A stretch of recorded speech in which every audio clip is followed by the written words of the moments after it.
Olá, meus queridos irmãos e minhas queridas irmãs, bom dia! Hoje é domingo, dia 14 de agosto, e o título da lição que nós vamos estudar hoje é A Generosidade do Nosso Pai. E aí, meu querido irmão, minha querida irmã, você crê que Deus é generoso? Você crê que Deus te ama, que Ele tem cuidado de você? Bom, antes de nós irmos para o nosso estudo, vamos orar pedindo a Deus que se faça presente conosco? Oremos. Senhor Deus, muito obrigado, Pai, pela tua bondade, pela tua misericórdia, pela tua generosidade para conosco. Senhor, estamos aqui diante do teu trono de graça, estudando essa lição, suplicando o ensinamento que vem do Senhor, suplicando o teu Espírito Santo, suplicando, Senhor, que o Senhor nos dê mais fé e confiança em ti e que nós possamos enxergar através da lição de hoje a tua generosidade, Pai. Que nós possamos ter certeza do teu amor por cada um de nós, que possamos ter certeza da bondade, da disposição que o Senhor tem de nos fazer bem, de nos salvar acima de todas as coisas e que possamos confiar nos teus planos. Suplicamos também que o Senhor nos dê forças para enfrentarmos as provações, as tribulações e as angústias, Pai. E suplicamos também o perdão dos nossos pecados em nome de Jesus. Amém. Bom, meus queridos irmãos e minhas queridas irmãs, a lição de hoje tem como título A Generosidade do Nosso Pai, como eu mencionei antes, né? E ela começa trazendo uma frase para nós que talvez já tenha passado pela sua mente. Vejam só, se Deus realmente me amasse, com certeza Ele faria isto ou aquilo por mim. Quantas vezes esse pensamento já passou por nossa mente? E aí, meu querido irmão, minha querida irmã? Olha só o que a lição continua dizendo. Olhamos para as circunstâncias e nos perguntamos se Deus nos ama de fato, porque se amasse, tudo seria diferente. Existem duas razões pelas quais muitas vezes duvidamos da bondade de Deus. A primeira ocorre quando temos um desejo ardente por algo que acreditamos ser bom, e a ideia de que Deus possa querer algo diferente para nós pode parecer desanimadora. A segunda razão é que podemos duvidar da bondade divina porque nossa experiência não combina com o que cremos. Se algo parece bom, soa bem ou tem um gosto bom, então acreditamos que deva ser bom e sentimos raiva de Deus quando não podemos ter isso. Você já se encontrou em alguma dessas duas situações, meu querido irmão, minha querida irmã? É aqui que a fé entra em jogo, diz a lição. Ela entra em ação precisamente nos momentos em que somos tentados a duvidar de Deus e de sua bondade. Romanos, capítulo 8, do verso 28 até o 39, fala da bondade de Deus para conosco. O que há nesses versos que nos ajuda a não duvidar da bondade divina? Vamos ler então na palavra de Deus? Romanos, capítulo 8, a partir do verso 28. Sabemos que todas as coisas cooperam para o bem daqueles que amam a Deus, daqueles que são chamados segundo o seu propósito. Porquanto aos que de antemão conheceu, também os predestinou para serem conformes à imagem de seu Filho, a fim de que seja o primogênito entre muitos irmãos.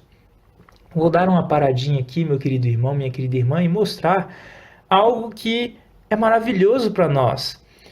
Todas as coisas cooperam para o bem daqueles que amam a Deus. E outra coisa, Deus predestinou a todos nós, a todos os seres humanos, para serem conformes à imagem de seu Filho, para sermos conforme à imagem de Cristo. Querido irmão, querida irmã, esse é o plano de Deus para a humanidade.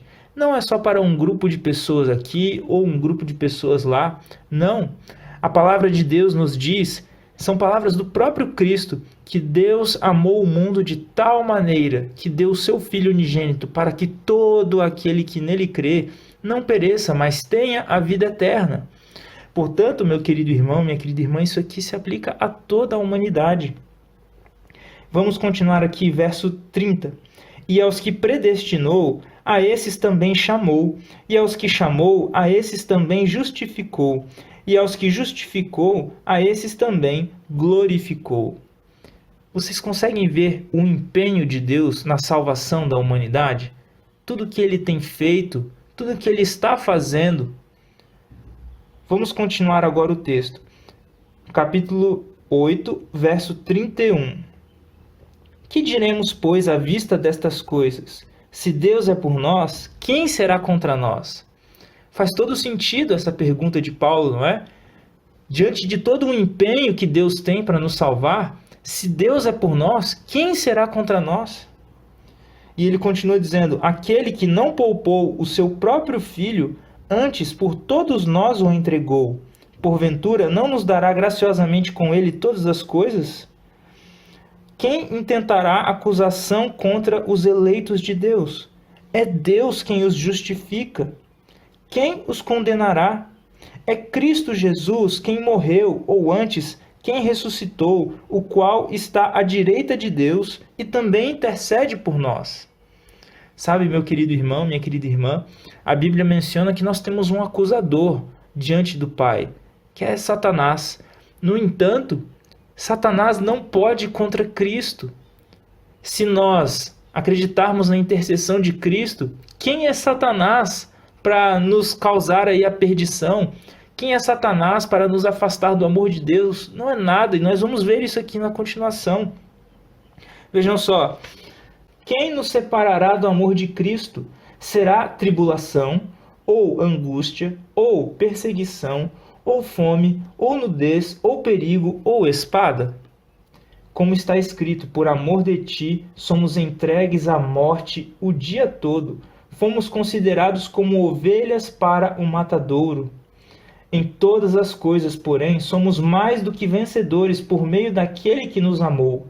Porque estou bem certo de que nem a morte, nem a vida, nem os anjos, nem os principados, nem as coisas do presente, nem do porvir, nem os poderes, nem a altura, nem a profundidade, nem qualquer outra criatura poderá separar-nos do amor de Deus que está em Cristo Jesus, nosso Senhor.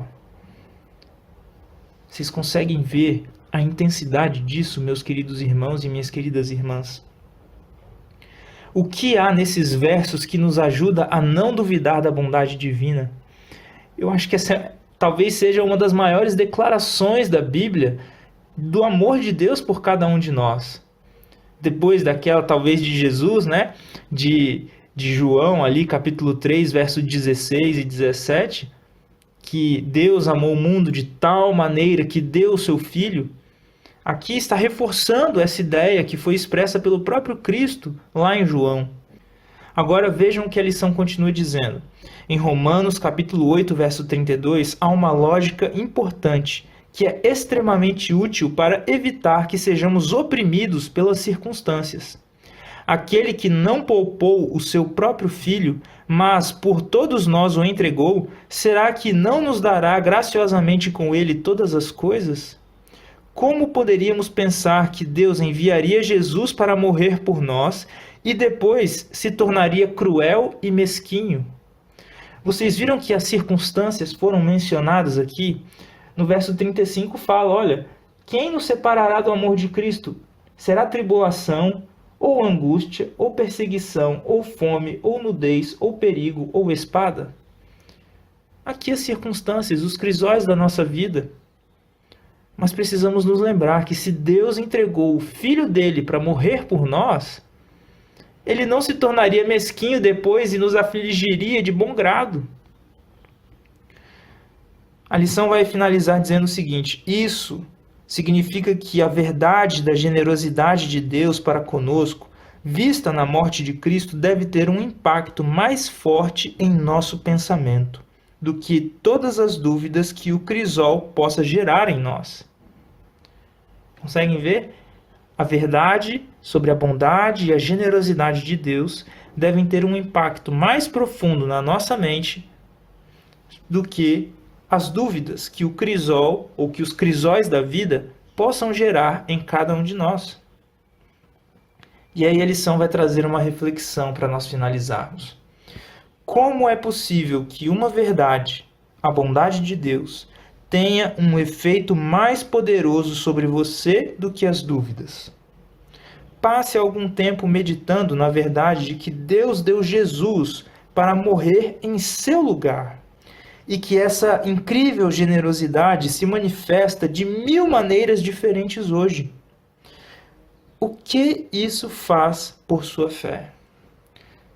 Talvez, meu querido irmão, minha querida irmã, imaginar que Deus entregou o Filho dele para morrer por nós seja algo meio abstrato. Então eu vou tentar colocar isso numa ilustração talvez um pouco mais palpável para nós. Talvez para conseguir te ajudar, eu não sei, mas eu fiquei pensando sobre isso. Imagine um assassino e no local, no país onde esse assassino habita, a pena para o assassinato é a pena de morte. Bom, esse assassino então está sentenciado à morte. No entanto, ele se arrepende. Ele se arrepende profundamente e ele suplica por uma segunda chance. Ele suplica por uma nova oportunidade. Ele não deseja morrer, ele está com medo. Mas ele está arrependido. E aí então, o juiz daquele ladrão diz que ele não vai morrer mais, mas que uma outra pessoa inocente morreria no seu lugar. E aí no dia da execução, aquele que está para ser executado, ele é o próprio filho do juiz que julgou o caso. E aquele criminoso, aquele assassino arrependido, que merecia morrer, ele vê a execução do filho. Vocês conseguem imaginar? Será que seria fácil para esse juiz? Será que seria fácil para esse filho desse juiz? Então, o que o assassino faria? Ele recebeu a sua segunda chance. Agora, vamos pensar em um ponto talvez um pouco mais avançado. Imagine que a mesma dinâmica acontece, sendo que aquele assassino não se arrependeu. Talvez para um assassino arrependido, mesmo que seja muito, muito, muito difícil, talvez ainda assim nós consigamos de alguma forma assimilar, porque falamos, não, ele está arrependido, porque pensamos assim, né? Mas imagine por um assassino que não está arrependido e que recebe uma segunda chance, mesmo sem se arrepender, e novamente é o filho do juiz que morre no lugar dele. Será que esse juiz, ele amava o assassino? Eu acredito que sim, meu querido irmão, minha querida irmã. Deus amou o mundo de tal maneira que deu o seu Filho para que todo aquele que nele crê não pereça, mas tenha a vida eterna. No entanto, Cristo foi sacrificado na cruz do Calvário muito antes de nós nascermos. Nós que estamos ouvindo aqui essas palavras, que estamos lendo aqui. E muitos não aceitaram o sacrifício de Cristo. Muitos não se arrependeram. No entanto, Cristo morreu por eles. Ele morreu por todo aquele que viesse a crer, que se arrependesse. Mas também morreu pelos outros que não creram. A diferença qual que é? É que a pessoa que não creu não vai receber aí o livramento, não vai receber o perdão dos seus pecados. Aquele que não se arrependeu e não aceitou a Cristo como Salvador, vai querer continuar pagando a pena de morte com a sua própria vida. Mas se essa pessoa se arrepender e aceitar, ela não precisará pagar. Sabe, meu querido irmão, minha querida irmã, muitas vezes nós pensamos que só há salvação para quem está fazendo as coisas certinho, para quem está ali indo na igreja, para quem está ali se esforçando para ser honesto. Mas a salvação ela é oferecida a todos.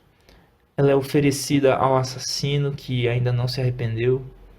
Ela é oferecida ao usuário de drogas. Ela é oferecida à pessoa que traiu o seu esposo, a sua esposa. Ela é oferecida a todos. A graça de Cristo é oferecida a toda a humanidade. E ela está disponível para nós, querido irmão, querida irmã. Ninguém é mais merecedor do que qualquer outro para receber a graça de Deus. Todos nós carecemos da graça de Deus, carecemos da glória de Deus, como diz Paulo em Romanos, no mesmo livro, no capítulo 3, depois leia lá, todos nós pecamos, todos nós temos a mesma sentença. Se não formos salvos por Cristo, se não aceitarmos a Cristo como nosso Salvador, se não nos arrependermos, todos nós estamos sob a mesma condenação. Todos pecamos. Não tem ninguém melhor do que ninguém, meu querido irmão, minha querida irmã. Mas a graça de Cristo e o sacrifício dele são oferecidos a todos. A todos. Eu espero que depois dessas ilustrações, vocês tenham conseguido ter um pouquinho mais de compreensão sobre o amor de Deus por cada um de nós, sobre a generosidade do nosso Pai. Um grande abraço e agora nós vamos para os textos do Espírito de Profecia.